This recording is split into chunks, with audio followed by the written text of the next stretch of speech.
Good evening here in Sydney and good afternoon in Western Australia. We do have Mick today and Dr. Marieke Ledingham who joined us kindly. So I will now let Mick go through the first few bits of the presentations, and so we'll be with you today for the next hour live answering questions regarding admissions regarding this program, Master of Counselling. Thank you.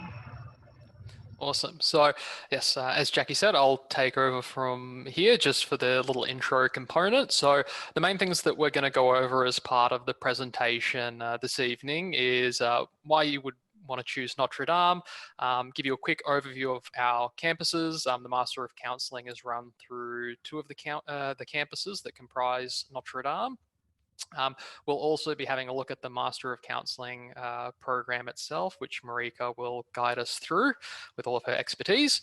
And then finally, we'll look over the application process. So the first thing to consider in terms of choosing Notre Dame is just the student experience as well as the teaching quality that is found at Notre Dame. So every year the federal government undertakes what's called the Quality Indicators for Learning and Teaching Survey. So this is a large survey that's undertaken of all of the different universities and other tertiary institutions across Australia, measuring a variety of different categories. Notre Dame does very, very well at this survey every year. And in fact, in the post kind of area of general postgraduate studies, we're currently ranked #1 in Australia in 4 of the different areas that are measured. So those are up on the PowerPoint right now. So we're #1 for learner engagement, skills development, student support, as well as teaching quality. A few of the things that might tie into this is our holistic approach to teaching, which I'll be able to talk to you about in a second. If we move on to the next slide. Awesome. So 4 of the kind of things that we like to highlight in terms of what it is that makes Notre Dame unique is the first is the ability to study both at an inner city campus or a town university. So we've got our 2 kind of main campuses that offer undergraduate and postgrad studies, one in Fremantle and one in Sydney, which you'll be hearing a little bit more about shortly.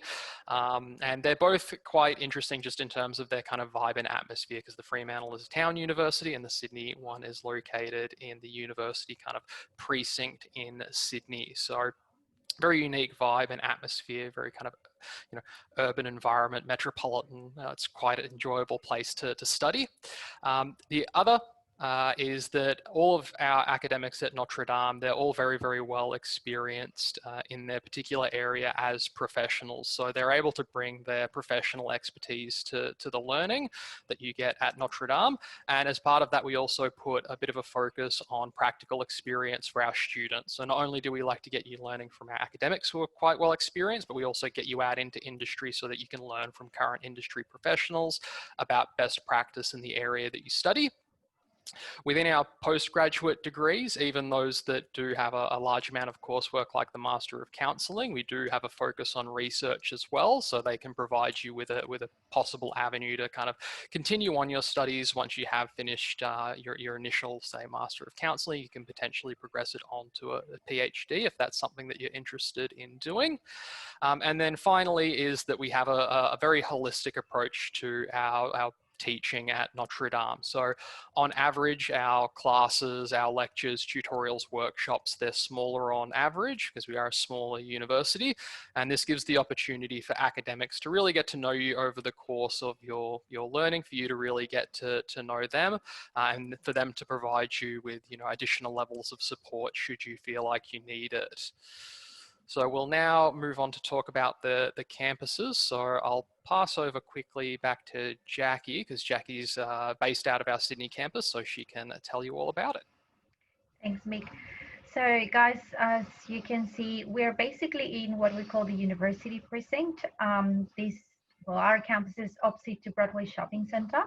And this is where you'll find very much all the things that are going on that are fun. So you have cafes, you have parks around, there's accommodation for students obviously that live a bit far in the suburbs, and it's really close to Darling Harbour. And the CBD. It's only like, I'd say, a 10-minute walk, so you can obviously catch the train or any bus that goes to Broadway or Chippendale, and you'll be there.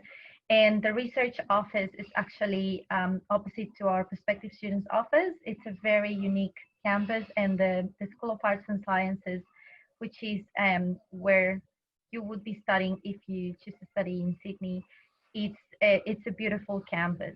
So basically, this master's degree, we will go through the entry requirements later through the presentation. This does have a face-to-face component. So obviously, we're going to talk about the guidelines after we have more information regarding how this is going to look for us and for WA in semester 2 and then in next semester.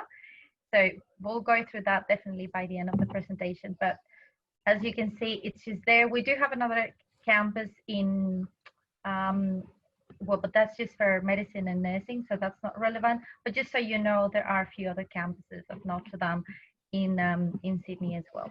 So I'll go back to you, Mick. Thank you. Awesome. All right, so now I'll talk all about the Fremantle campus. So we move to that slide. So we've got a nice aerial drone shot here that gives you a good solid look at where we're located in Fremantle. So Notre Dame's Fremantle campus, it's located in the historic west end of the Fremantle town itself, where the port used to be in Fremantle.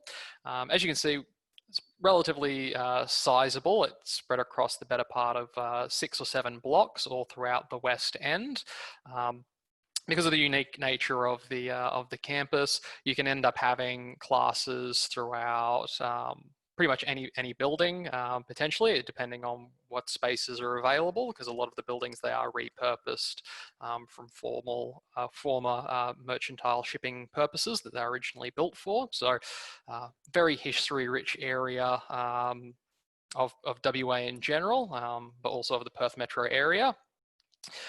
In addition to the historic campus, so Fremantle, it's got a very lively and vibrant culture, bit of a foodie culture as well, lots of great cafes and eateries and restaurants all around, also public spaces like Bathers Beach, which you can see is a short 3-minute walk from campus, Esplanade Park as well, which you can see towards the bottom, and very short walk from the Fremantle train and bus station, so easily accessible via public transport from all over the Perth metro area, and a short 30-minute train ride to the Perth CBD. So nicely accessible via public transport, no matter where you happen to be located.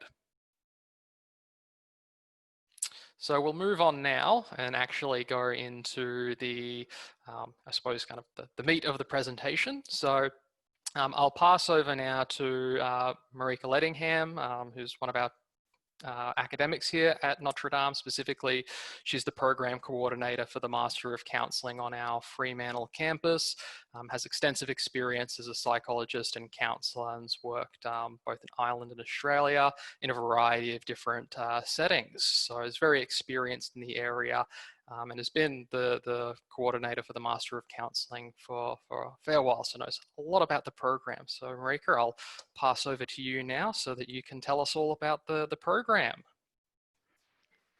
Thanks so much, Mick, and hi everyone. Thanks for joining us today. I am Marieke Ledingham. I'm the program coordinator for the Fremantle campus, Master of Counselling.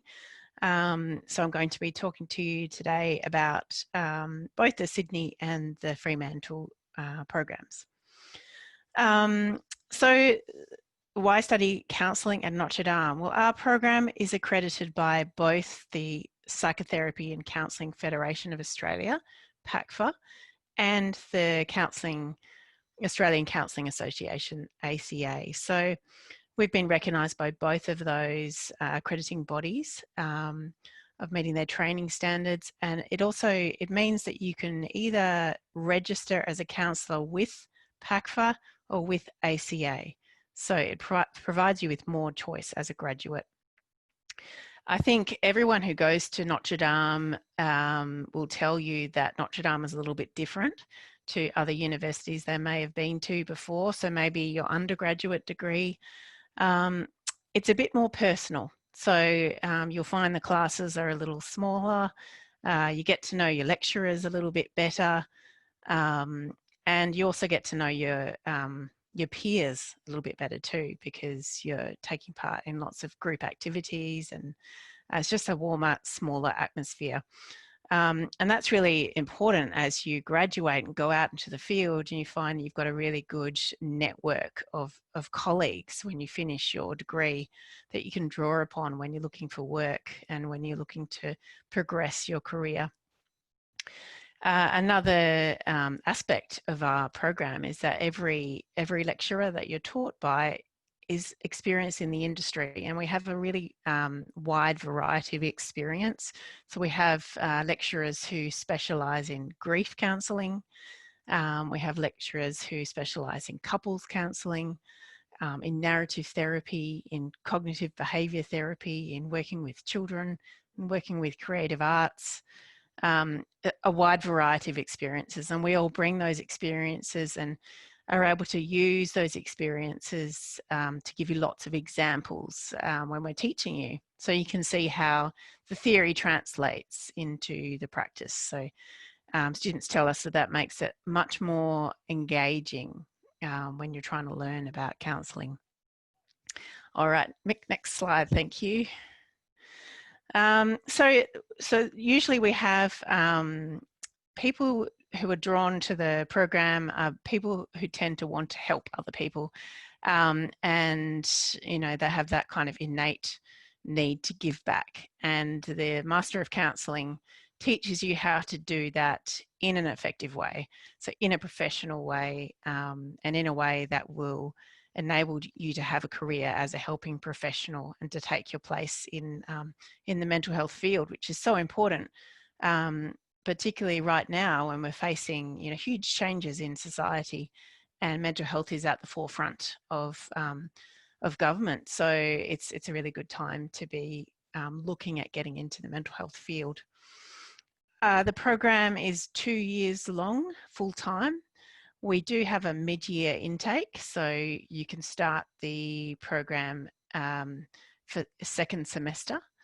You can also study part-time. So we do recognise that a lot of people who study postgraduate degrees are working, and we design the program to fit with people's lives, so you can study part-time. The contact time is designed so you fit your work and your family or caring responsibilities around that. And the program combines classroom-based study, or more recently a little bit of online study as well, with practical experience in a real counselling agency. So as you move towards the end of your program, you get real life experience in counselling. Next slide, please, Mick. Thank you. So who is the Master of Counselling suitable for? Well, we have a lot of different people coming to join us at the Master of Counselling.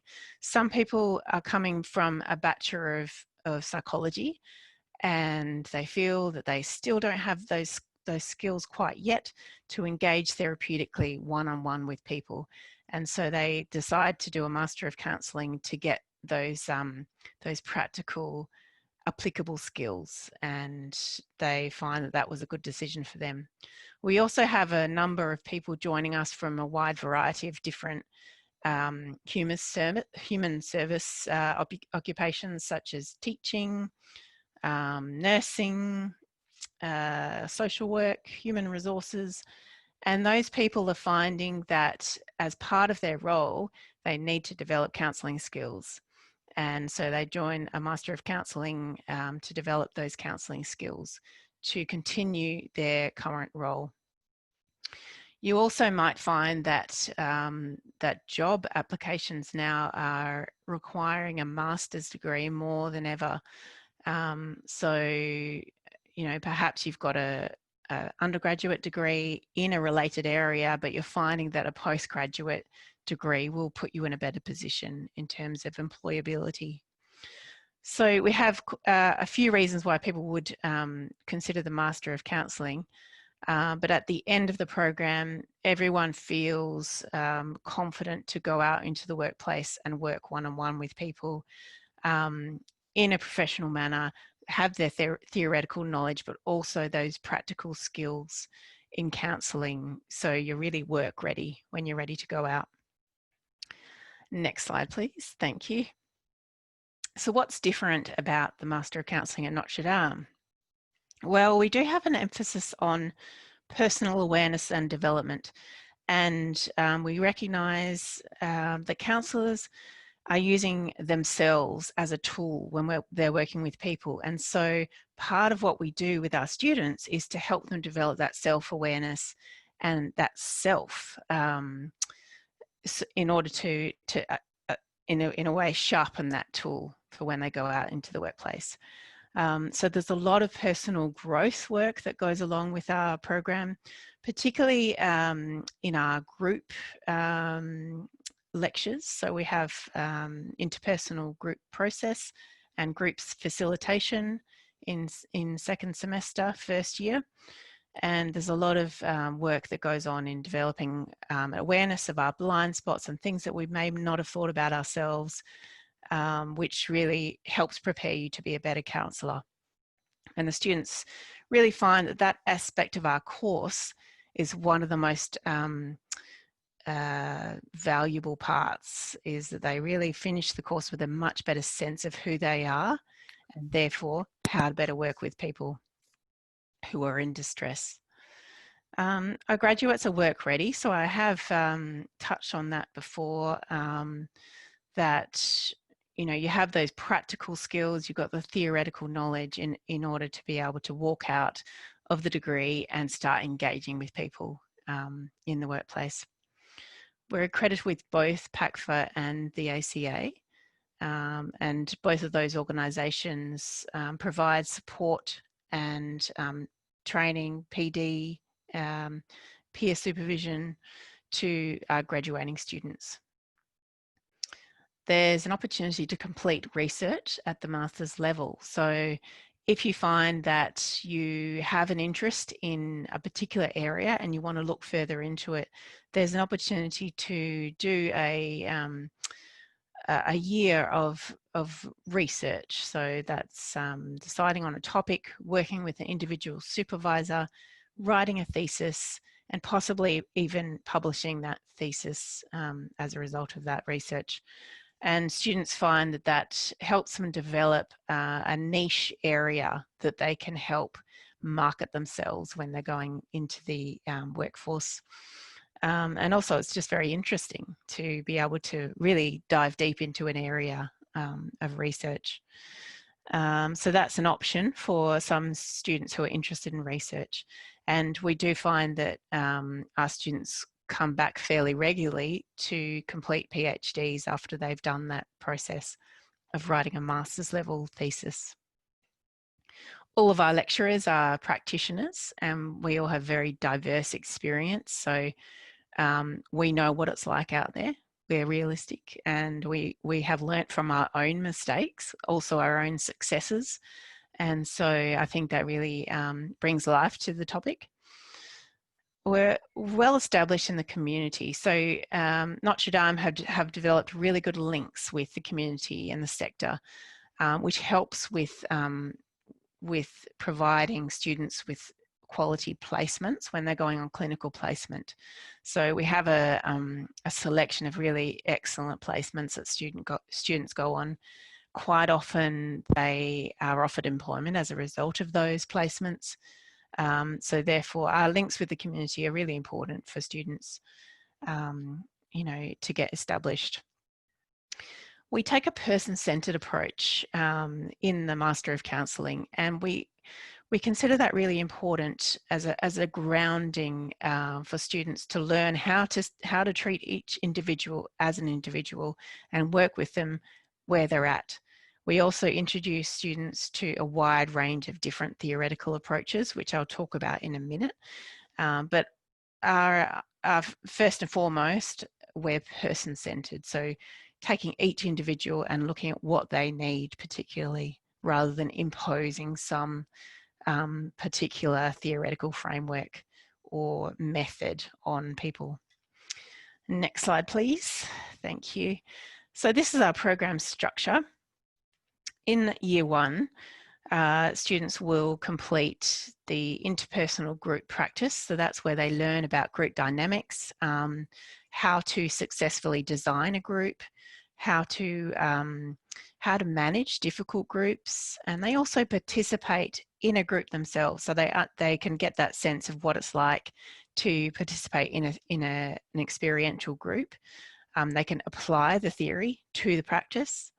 But also they can start becoming aware of blind spots or things that they may not have been aware of when they're in a group of people. And students really, really love that unit.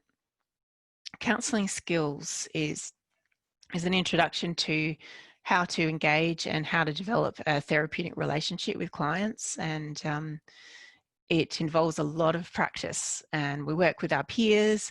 We work on developing each skill in turn. So by the end of that course, you have a pretty solid understanding of how to do counselling, which is what most students are looking for. Theoretical approaches to counselling introduces students to a wide variety of counselling approaches. And we now invite expert therapists in to talk about their particular approaches. So because for a while there, we had one lecturer talking about each theory, and the students were finding it a little bit dry. So we've decided that each week we have a new expert talking about the way that they apply, for example, CBT or psychodynamic therapy or schema therapy, and talking about their experiences of that. And that's really working well, and the students find that really quite fascinating. Approaches to mental health introduces students to the commonly occurring mental health issues that you'll be coming across in the field, such as anxiety and depression.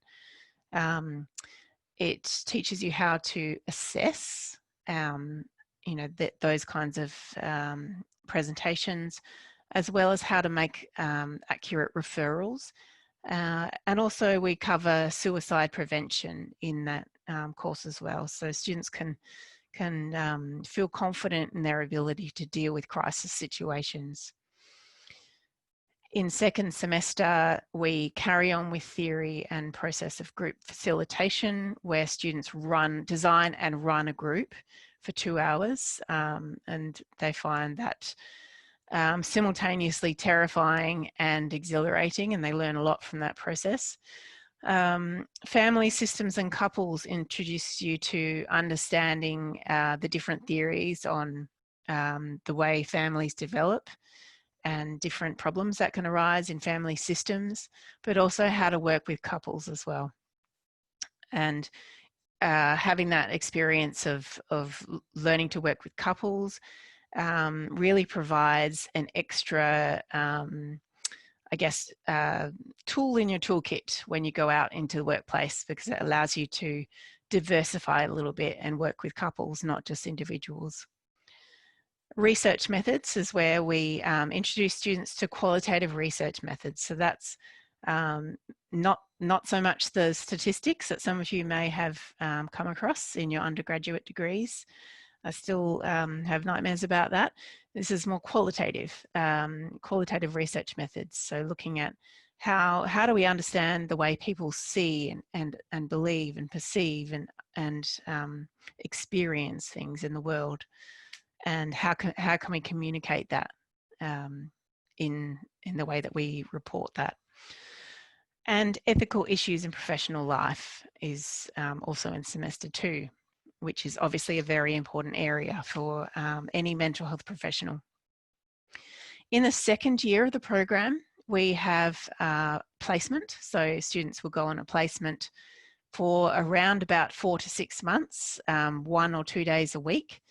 And that placement is organised by us. So you don't need to go out and find your own placement. We meet with you and talk to you about what your interests are. So maybe you're interested in working with teenagers, and therefore maybe you would go somewhere like Headspace or Youth Focus or something like that.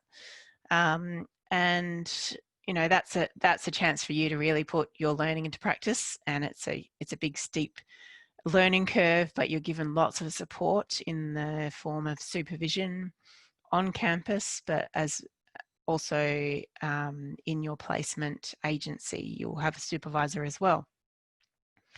Professional practice is a course that's run alongside your placement, and that's where you really hone your skills in writing, report writing and note taking and assessment and referrals and all those practical skills that you need when you're out in the workplace.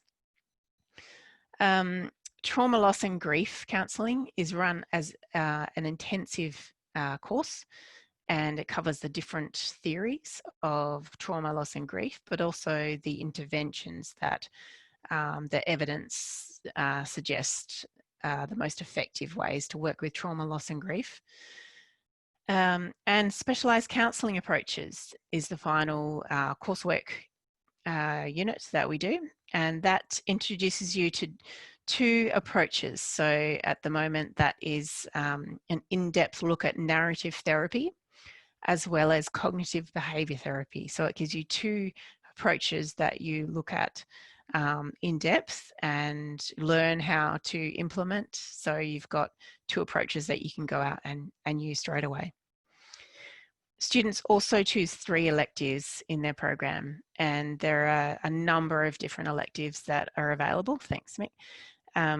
Some of them are research electives, whereby you might complete a thesis, whereas other ones are Aboriginal studies or business, such as leadership theory, practice, or even perinatal and infant mental health. So we have a number of different electives depending on students' interests, and we help you choose those electives. Thanks, Mick. So I've touched on this already, but we introduce you to a number of different theoretical approaches or perspectives. Some of those are a systems approach, particularly when we're talking about family therapy. Narrative, you get a 3-day workshop on narrative therapy. Solution-focused therapy, emotion-focused therapy. Also in there is compassion-based therapy as well, is really becoming very popular. Existential, cognitive behaviour therapy, expressive arts therapy, and mindfulness-based interventions, other things, schema therapy. So there's a huge range, and you're introduced to all of them. And, you know, towards the end of your program, you'll find which of those approaches fit for you. But it's all grounded within a person-centered foundation, where you learn how to see each person as an individual and work with them as an individual. Thanks, Mick. So placements. So like I said, most students will do 1 or 2 days on placement a week for around about 4 to 6 months. Within that time, they need to complete at least 40 hours of clinical contact. So that's 40 hours on face-to-face with clients. And that's part of our accreditation requirement. Now that might not sound like much, but it can take a little bit of time to build up your caseload. So students find that towards the end of their prac, they are seeing around 4 clients a day, and they're just learning so much. Students are also encouraged to obviously complete more than 40 hours, and quite often that happens. You also do 2 case studies as part of your placement and submit them as part of that coursework. And by the end of your master's degree, you can register as a counsellor with PACFA or with ACA, and you can work in a variety of different settings. You can also join PACFA or ACA as a student member while you're studying, which is a really great idea, because it means that you get access to lots of different professional development opportunities, peer networking, and lots of different other supports that are useful for students. Marieke, can I interrupt you for a Yep. sec?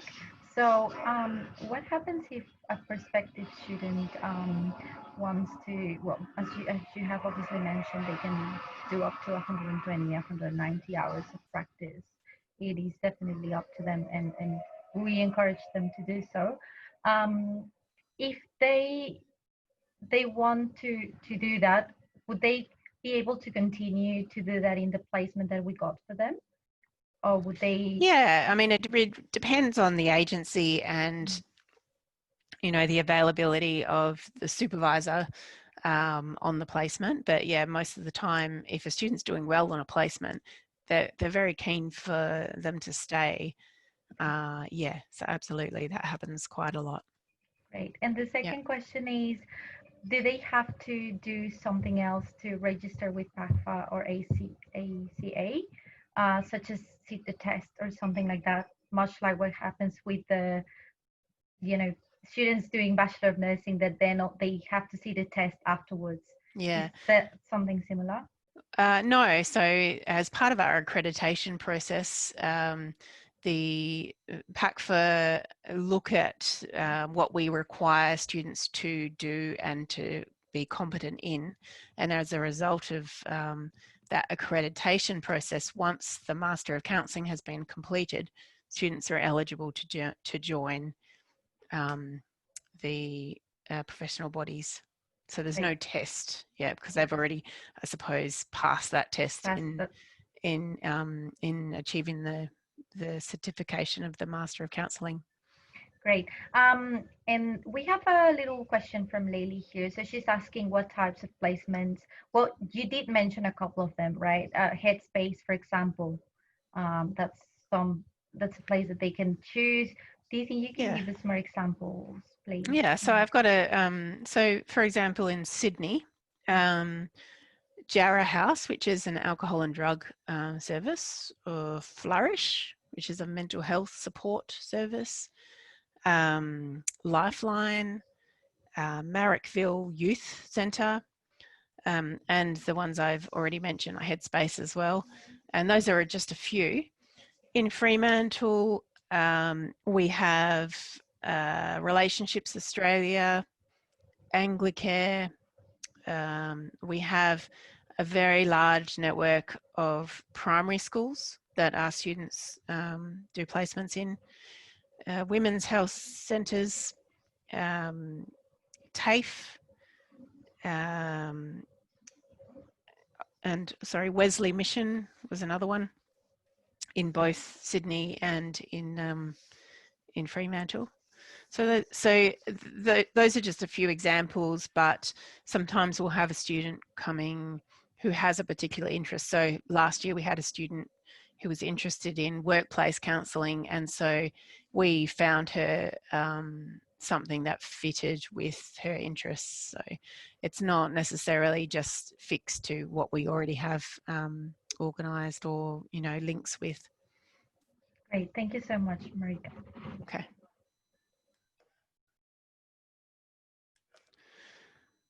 Okay. I just noticed another comment. The two counselling approaches are focused on in year 2. Are these students' choice, or is it the same two for all?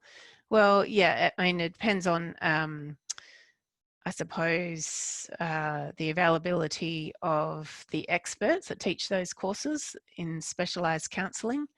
But at the moment, we find the combination of narrative therapy and cognitive behaviour therapy provides students with a really good selection, and usually one of them speaks to, you know, to each student. That was a private message, just in case you're wondering where that comment was coming from. Okay, so yep, I think we're ready for the next one. Thank you. So students will often be offered employment as a result of their placement. So it's often a good idea to do a placement where you can see yourself working. Also, we have students going into private practice. So but we usually advise students to get a number of years experience under supervision in an agency where you get professional development opportunities before you move into private practice, and to do that gradually. But most of the time, students within about 5 years are starting to think about doing at least some private practice. And certainly all of us lecturers are also in private practice, as well as being a lecturer. Relationship counselling, so that's often something that people go into. Drugs and alcohol, employee assistance programs. We also have students who join the NDIS scheme to provide services through that. But there's also a number of different areas that students end up going into depending on their interests.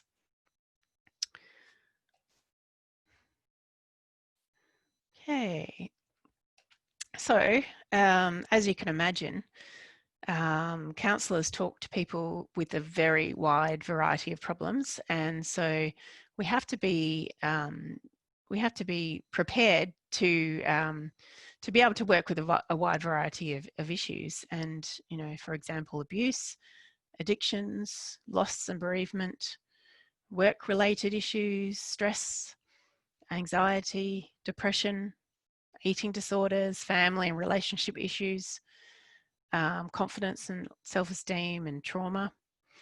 And all of those issues are covered throughout the course, and so you get some exposure of how to work with each one of those areas. But also we encourage students to keep learning as they go along. So we're all doing continual professional development post-graduation. So every year thinking about where you want to increase your skills and what you want to learn. But yes, the great thing about being a counsellor is that it's never boring. We're always learning. We're always working with new things or working in different ways.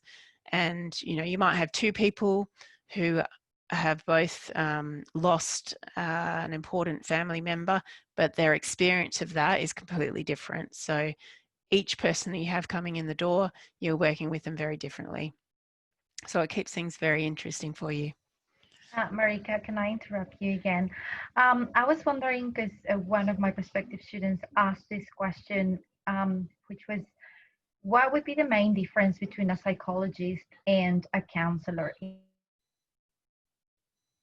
in terms, I suppose, of what they can deal with when talking or when giving therapy to clients? Yeah. What would you say is the main difference? Well, the main difference would be there's a lot of similarities. There's a lot of overlap in terms of that therapeutic engagement and working with people on reducing their distress. So that's the big overlap between counselling and psychology. Where it starts to move apart is in terms of assessment. So psychologists would use a lot of psychometric tests and a lot of assessments and fit into that medical model, whereas counsellors tend to use more of a holistic approach where we look at each part of a person's life and conceptualise the problem based on that. Thank you for that, Marieke. Okay, next one, thanks. Oh, that's the end of my spiel. Over to you, Mick. Thank you so much for that, Marieke. That was really insightful. We do have a lot of prospective students who actually would like to join us in this program. So in saying that, I will go ahead and tell you what we need from you if you want to apply to Notre Dame.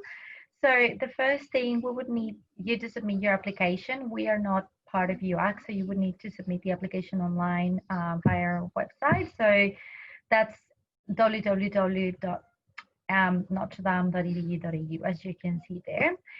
The second step will be obviously that the application will be assessed by our admissions department, and this can take up to from any time from 4 to 6 weeks. If admissions think that you should provide further documentation, they will let you know. And finally, you will receive an outcome, which these hopefully will be your offer. I do want to mention here that we have some differences between the entry requirements in Sydney, in our Sydney campus, and in Western Australia. As of now, we still are requiring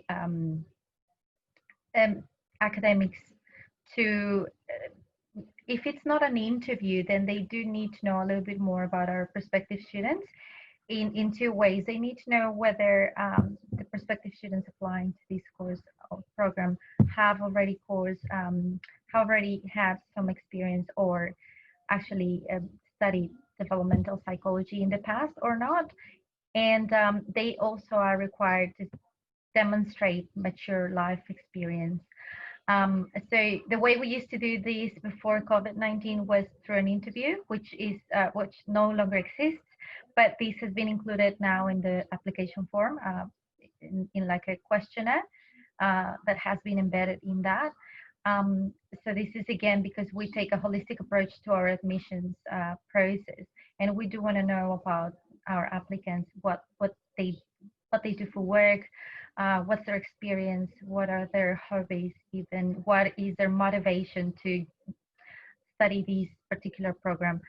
So this is something that I already mentioned, and then Dr. Marieke also mentioned as well. So once you finish the course, obviously you'll be accredited by PACFA and ACA as well. So that's finally, applications obviously should be received at least 1 month prior to the commencement. So our semester 2 does commence on the 27th of July. So if you wanted to apply for semester 2 or our winter term, I would recommend that you start looking into that very soon. You would ideally be wanting to submit the application perhaps next week, so that you give enough time to our admissions team to obviously process this application and get back to you with an outcome.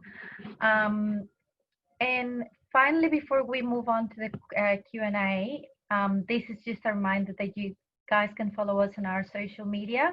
So we are on Facebook, Instagram, YouTube, and LinkedIn. LinkedIn, I would say, is my favorite. We obviously post a lot of important things there, such as events and experiences from our alumni, etc. You can also contact us. We have the Sydney number and the Fremantle number there. And online, you can shoot us an email, studyonline@nd.edu.au. If you have any other questions, please feel free. Meek and I, we are more than happy to help you. Even our academics are really approachable, and they can, if you have very, very specific questions regarding the program, they're always more than happy to help.